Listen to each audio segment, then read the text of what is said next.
5 years after graduating magna cum laude from the University of Notre Dame and being inducted into the Phi Beta Kappa Honor Society, I was the youngest principal out of 350 people at a Wall Street IT consulting firm. My bill rate was $250 an hour. It was 1998, and I was 27 years old. Around 8:30 in the morning on March 2nd, several weeks after seeing the movie Good Will Hunting, I was found unconscious with a large bump on my head inside of a running car that I turned into a makeshift gas chamber the night before. I had what is commonly referred to as a near-death experience in the back of an ambulance on its way to the Jersey City Medical Center. 4 years and 5 months later, several weeks after seeing the movie The Bourne Identity, and just 41 days before the first anniversary of 9/11, I trespassed at CIA headquarters with a large framed poster of Einstein with his tongue sticking out and a glass pipe full of hashish. I was handcuffed and escorted inside by 3 armed federal police officers. I was read my rights, questioned for over 2 hours, and then released. 13 days later, a psychiatrist who didn't exchange a single word with me about my Matt Damon-inspired, unauthorized CIA visit committed me to a private mental hospital for emergency care, claiming I was likely to seriously harm myself. 3 hours later, another psychiatrist, Dr. Carolyn E. Kong, a woman who had never exchanged a single word with me, ostensibly cared for me against my will by ordering someone to inject me with a drug that could have killed me. Adding financial insult to the potential of fatal injury, I was obligated to pay her for the life-threatening treatment she forced upon me. I survived, and she discharged me precisely 10 days after I was committed. The same day, I would have been given my first opportunity to argue for my release in court in front of a judge. 4 years, 2 months, and 13 days later, I trespassed at the CIA again, although this time I didn't bring the weed or the poster of Al with me. I worked for a management consulting firm at the time, and I was compelled to try to expose some shortcomings of the mental health care system in this country in a highly creative way. I asked the 2 women from the CIA who questioned me if they would help me schedule an appointment with the appropriate CIA staffer to explore how my consulting firm might be able to work with the CIA. They refused my request for help, and then a federal police officer cited me for trespassing, and then they let me go again. A few weeks later, in November of 2006 in New York City, a CIA training manager attending the Fortune magazine Innovation Forum approached this man, Eric Jackson, the vice president of innovation and research from my company. This manager from the CIA scheduled an appointment to visit Gap International's offices near Philadelphia to learn more about how the CIA might work with our firm. Several weeks later, in January of 2007, just before my 36th birthday, I successfully defended myself in federal court for trespassing at the CIA. After an 18-minute trial, this man, Judge T. Rawls Jones, found me not guilty in spite of the fact that I admitted my guilt to him during the trial, as well as the prosecuting attorney before the trial. Make no mistake, as I saw it, being given an opportunity to explain myself in front of a judge in court made me a winner before my trial started. My day in court, simply being granted the opportunity to offer a reasonable explanation for ostensibly utterly unreasonable behavior, was the ice cream of the sundae I was trying to make. The unlikely not guilty verdict that I received was the whipped cream, and I placed the cherry on top of this metaphorical masterpiece when, on my way out of the courtroom, walking by the prosecutor and channeling the fictional character Will Hunting, I asked him, "Do you like apples?" Almost a decade and a half later, in May of 2016, while working on a memoir manuscript about my experience with Dr. E. Kong, I Googled her name and learned that 21-year-old Christopher Frick had brutally stabbed her to death in October of 2015. Dr. E. Kong had committed Frick 3 years earlier, after claiming that he was likely to seriously harm himself. Frick pleaded guilty, but mentally ill. Barring action by the governor of Delaware, Christopher Frick will spend the rest of his life in custody. Why am I here today? 1, I'm here to be like a lighthouse as well as to be like a helpful brother. I'm here to shine a light on the particular rocks that I crashed into that nearly resulted in my suicide 19 years ago. And I'm here to share lessons learned and insights gained from surviving and eventually thriving after a near-death experience. I have information of guaranteed interest and import for anyone who is eventually going to stop breathing. 2, I'm here to be the cause of serious consideration for a revolutionary idea. I'm here to try to radically transform your conception of the human condition itself, probably. I'm here to try to blow your mind by cogently explaining how widely known radical views of Albert Einstein represent an unheralded prescription for peace for all of humanity, inner peace and peace amongst one another. When I'm done, you'll understand why I refer to Einstein as the digital Jesus, and it's my hope that you will think it reasonable that I refer to this true tale about recognizing the value of the wisdom of this insightful genius as the brand new greatest story ever told. It's another one about the triumph of love over fear. And welcome to Philadelphia Focus. I'm Laura Lewis, and with me today from the American Foundation for Suicide Prevention, from its Speakers Bureau, Francesco Belafonte. Francesco, thank you for coming in today. Thank you for having me. Good morning. It's like this, Pop. You look terrible. I would think you were probably... Court ground, you're not guilty. Thank you, Your Honor. You're not open to hearing this. I'm going to do it in a nice voice, and I'll do it in this voice later. Because they stuck fucking needles in me. They stuck fucking needles in me because of a fucking idea in my head for a movie.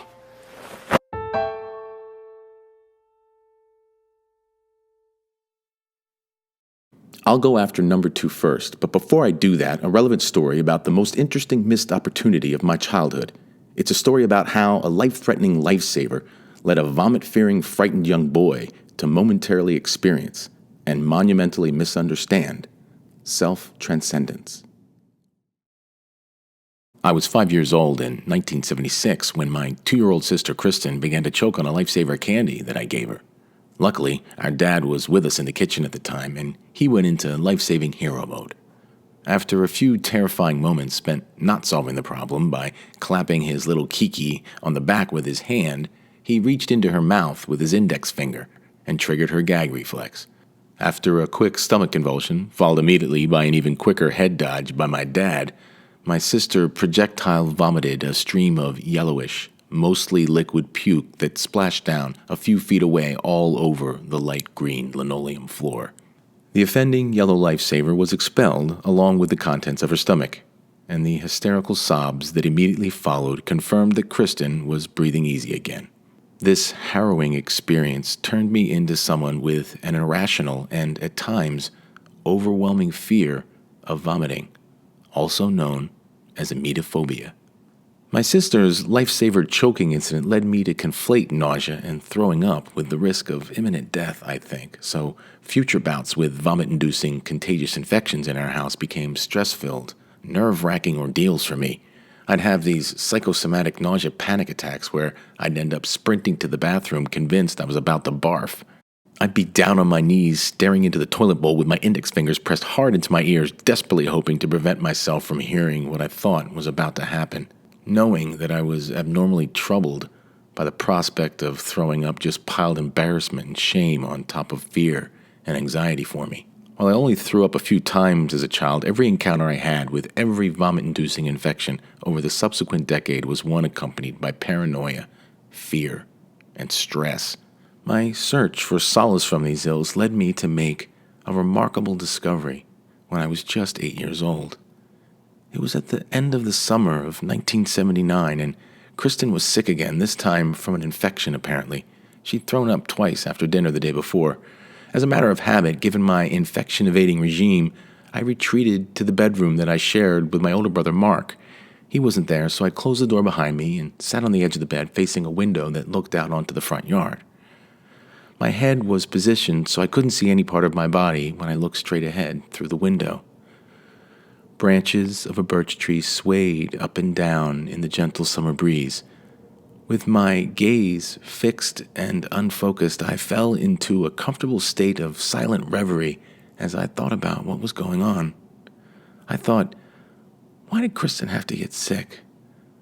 Why am I so afraid of throwing up? Why do people throw up? Why does it have to be this way?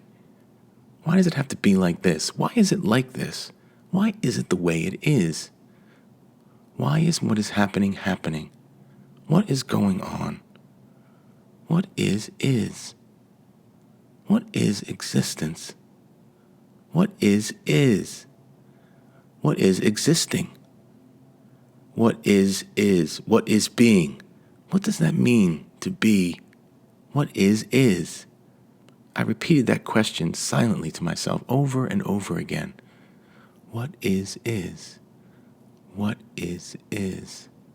What is? After about half a minute or so focused on contemplating that question, something extraordinary happened. I lost my sense of self. The voice in my head went silent as I stopped thinking completely. I forgot who I was and what was going on in my life. My ever-present frame of reference for the world vanished. With it went my sense of time and awareness of my body, too. The scene in front of me remained the same. The branches of the birch tree were still rising and falling in the breeze, but the sense that I was looking at the tree from somewhere behind my eyes was missing. There was just the world and my selfless awareness of it. It was a blissful state of mind where all that was felt interconnected. Gone was the sense of being separate from my surroundings. Everything that existed was part of the same one thing, complete, unbound, free, whole. All that was one, and I, my sense of me, was nowhere to be found. This detached, egoless state of consciousness didn't last for very long, maybe 5 seconds at most, but it was a mind-blowing wonder to me. It made me dizzy and caused my head to dip. I saw my legs, and my brief taste of this selfless awareness came to an abrupt end. When the spell broke, my sense of self, memories of my past, and knowledge of my present all snapped back into place in an instant. I was a stressed-out 8-year-old emetophobe again, reoriented once more to the story the voice in my head had been narrating for years. I had stumbled into and out of a state of self-transcendence without even recognizing it as such because I had no context to do so. Instead, my 8-year-old mind, so accustomed and comfortable with its own sense of self, misinterpreted the experience as some kind of self-induced momentary spell of amnesia. This seemed unlikely to me, so I had to try to do it again. I wanted to know if forgetting myself and my worries was something I could do on demand. I focused my attention from the start on the final question from the first time. What is? Just like before, after about 30 seconds of intense concentration, I lost my sense of self again and entered that same timeless state of consciousness like before. I felt free, at peace, and connected to everything, complete and whole. Once again, the few all-filled moments I spent temporarily unencumbered by my usual mental luggage made me dizzy and caused my head to dip.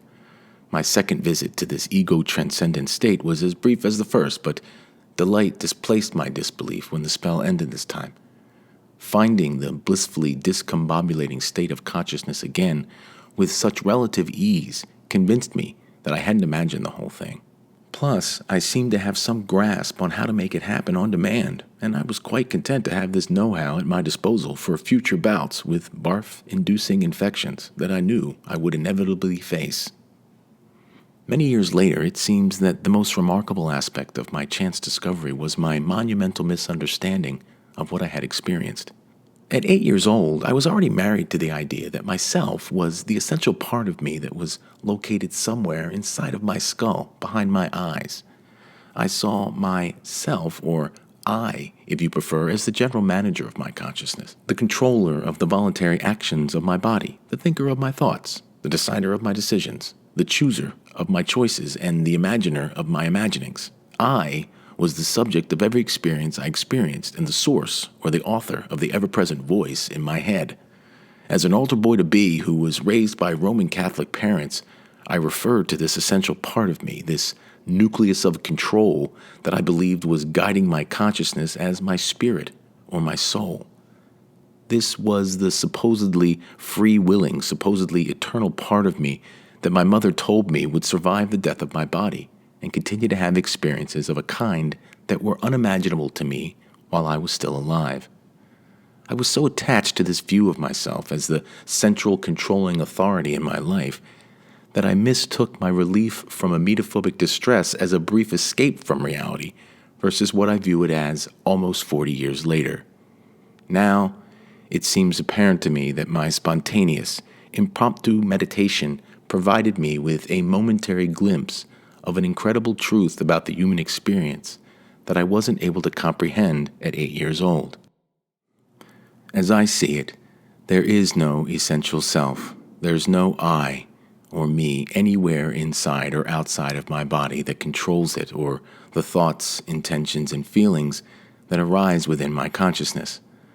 The voice in my head that I previously self-identified with and saw as the genuine controller of every decision I made isn't in control of anything. Just because knowledge of what I'm about to do arrives within my field of consciousness before anyone else's doesn't mean that I consciously decide the course of history. Thinking that any single individual possesses that power stems from a confused and necessarily egotistical view of personhood. Instead, I believe that we are miraculous, meaning-making, storytelling animals that are playing our roles in the unfolding of the cosmos. We are not authoring them. No one consciously controls the events occurring in their brain that they are unaware of and that lead to every single thought that pops into their consciousness. No one.